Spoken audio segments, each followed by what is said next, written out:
What if after everything, after the war, after the wandering, after the atonement, after finally finding peace with Naruto, Sakura, and the village again, Sasuke Uchiha suddenly opened his eyes and found himself back in the Uchiha compound as a child. Not only with his memories, with his powers too. Well, I found 3 ways this story could continue.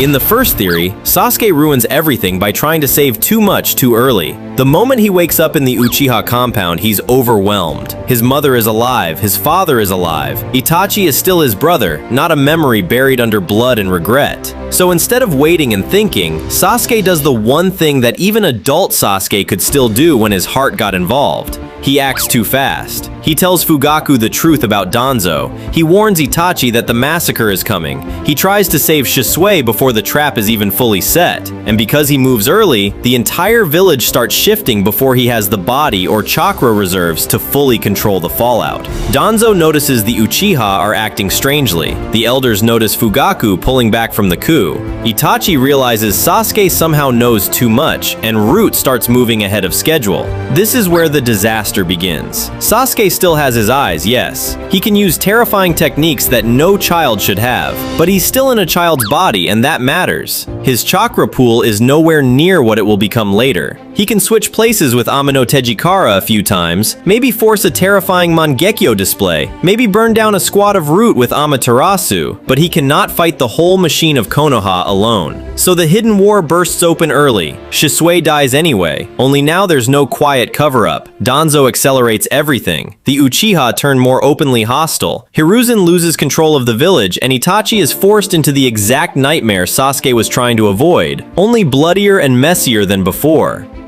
This is what makes the first theory so brutal. Sasuke comes back with all the right intentions, but because he moves emotionally instead of strategically, he causes the massacre to happen under even worse conditions. Konoha is weakened. Naruto grows up in a village even more fractured than canon. Orochimaru and the Akatsuki take advantage, and by the time the 4th Great Ninja War should arrive, there may not even be a strong enough leaf to stand in it. Now that's only one possibility. In the second theory, Sasuke learns from his old mistakes, stays quiet, and saves Uchiha properly. This is the version where adult Sasuke wins his first real battle before ever throwing a punch. He wakes up, sees his family alive, and says nothing. He watches, waits, he thinks. Then he starts moving only when he has enough certainty to matter. Instead of going straight to Fugaku, he goes to Itachi, not loudly, not dramatically. He gets him alone, shows him the Rinnegan, uses details nobody else should know, and forces his brother to face the impossible truth.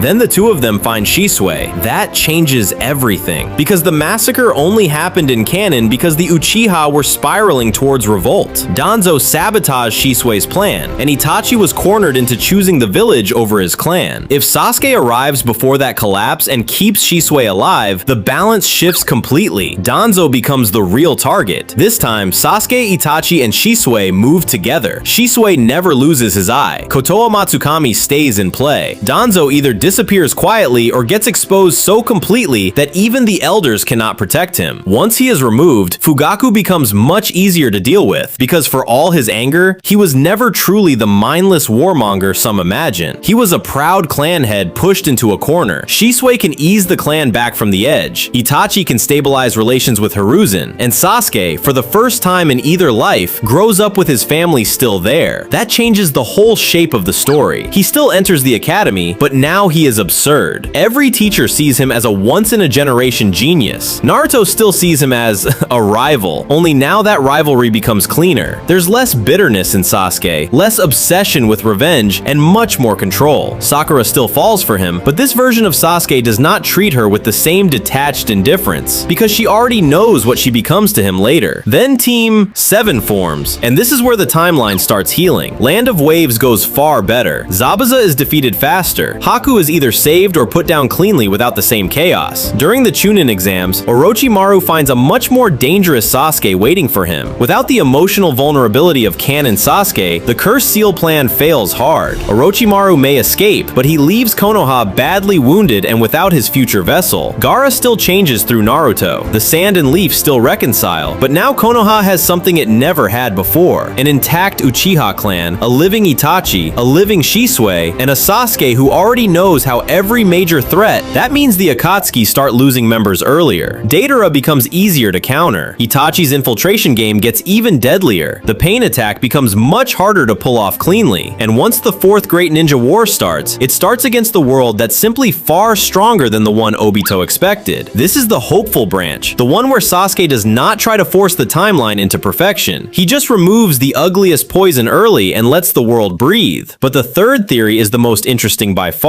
In this version, Sasuke tries to save not just the Uchiha, but everything. To do that, he becomes even more dangerous than in canon. This Sasuke wakes up in the compound, feels the shock, sees the Rinnegan in the mirror, and understands immediately that patience alone is not enough. He cannot simply preserve the timeline because it was a disaster. The Uchiha, Itachi, Jiraiya, and Neji died. Obito broke the world. Madara nearly won. Kaguya almost returned. Naruto lost Kurama later. Boruto's era inherited peace built on unhealed scars. So Sasuke decides on something far more ambitious. He will save his family, his brother, his clan, Team 7's future, and the village too. He's going to keep all of it. He saves the Uchiha but doesn't stop there. He prevents Danzo's rise. He keeps Shisui alive. He pushes Itachi to stay in the village instead of becoming a double agent. Then he starts preparing Naruto from the shadows early. That part matters more than anything. Sasuke understands one brutal truth. Naruto still has to become Naruto. The bond, rivalry, pressure, and growth still matter. If Naruto becomes complacent because Sasuke is too far ahead, the future destabilizes differently. So Sasuke does something strange for this version of himself. He holds back just enough to make Naruto chase him. Not when lives are on the line, but when rivalry matters. He lets Naruto feel the gap. He provokes him. He pushes him harder. He makes sure Kakashi notices Naruto's potential early and influences events so Jiraiya takes Naruto seriously sooner. Meanwhile, Sasuke keeps himself climbing. By the time Team 7 forms, he's outrageously dangerous. He has adult-level instincts, unmatched chakra control, and 2 dojutsu that shouldn't exist yet. He hides the Rinnegan under his hair or an eye patch to avoid early questions. But in battle, he's terrifying. Land of Waves ends quickly. The Chunin exams become a massacre for anyone targeting Team 7. Orochimaru learns fast that Sasuke is not prey. This changes Naruto's world because Orochimaru can no longer treat Sasuke as a vessel. Instead, Sasuke turns the relationship around. He studies Orochimaru, learns his ambitions, and decides whether the Snake Sannin is worth killing early or controlling from afar. That is how strategic this branch becomes. Then the Akatsuki War begins to shift. With Itachi and Shisui alive in the leaf, intelligence is cleaner. Sasuke identifies members' techniques and patterns years before they become public threats. Sasori is isolated. Deidara becomes predictable. Hidan and Kakuzu are less dangerous when Sasuke already knows their abilities. Pain is terrifying, but a prepared Konoha is a completely different beast than in canon. This version of the Pain arc would be incredible. Jiraiya may survive because Sasuke knows Amegakure is a death trap and forces better backup. Nagato's secret may be revealed earlier, and Konan's loyalty is pressured. If Pain still attacks, he walks into a village with Itachi, Shisui, adult-minded Sasuke, and a better prepared Naruto. That fight becomes a statement. The Akatsuki are still dangerous. They just aren't facing the same world anymore. Then the war itself changes. Obito still moves. Kabuto still meddles. Madara still looms in history like a curse waiting to step back onto the board. But Sasuke now understands the deepest layer of the problem. Madara is not the final answer. Kaguya and Black Zetsu are rot beneath the rot. So Sasuke stops treating the war as a simple battlefield and starts treating it as a surgical operation. He wants Obito broken, Madara denied, Kabuto either neutralized or used, and Black Zetsu watched every second. Because he has the Rinnegan from the start, once his body matures to support it, the balance gets ridiculous. By late Shippuden, he isn't even comparable to his war arc self. He's way ahead of it. He's had years more to understand Ame no Tajikara, years more to combine his ocular powers with his swordsmanship, years more to refine Chidori variants, Susanoo control, battlefield awareness, and how to fight beside Naruto instead of against him. So, when the final war comes, it becomes much shorter and much more brutal for the enemy. Edo Tensei gets countered early, Obito gets cornered earlier, Madara finds himself facing a generation that is ready for him, instead of one still struggling to understand what's happening. And Kaguya? That's where the whole branch pays off, because the weakness the heroes had against Kaguya in canon was confusion. They were constantly reacting. This time, Sasuke knows what Black Zetsu is, knows what Kaguya is, knows how dimensional shifts work, and knows exactly how much pressure Naruto will need from him to land the spine-sealing blow. Kaguya is still monstrous, she's still ancient, she's still beyond almost everyone else, but she no longer arrives against a shocked, exhausted, half-improvised team. She arrives against two boys who are still destined to clash and complete each other, except one of them has already fought this war once. And that's why this third theory is so powerful. The first branch shows that trying to save too much too early can ruin everything. The second gives you a gentler, smarter version of Sasuke who saves the Uchiha and builds a better world. But the third gives you possibly the most dangerous of all. A reborn Sasuke who saves his clan, protects Itachi, shapes Naruto into the hero he still needs to become, dismantles the worst parts of the timeline before they fully bloom, and then walks into the fourth great ninja war with all the strength, wisdom, and ruthlessness of a man who already knows exactly how history is supposed to go wrong.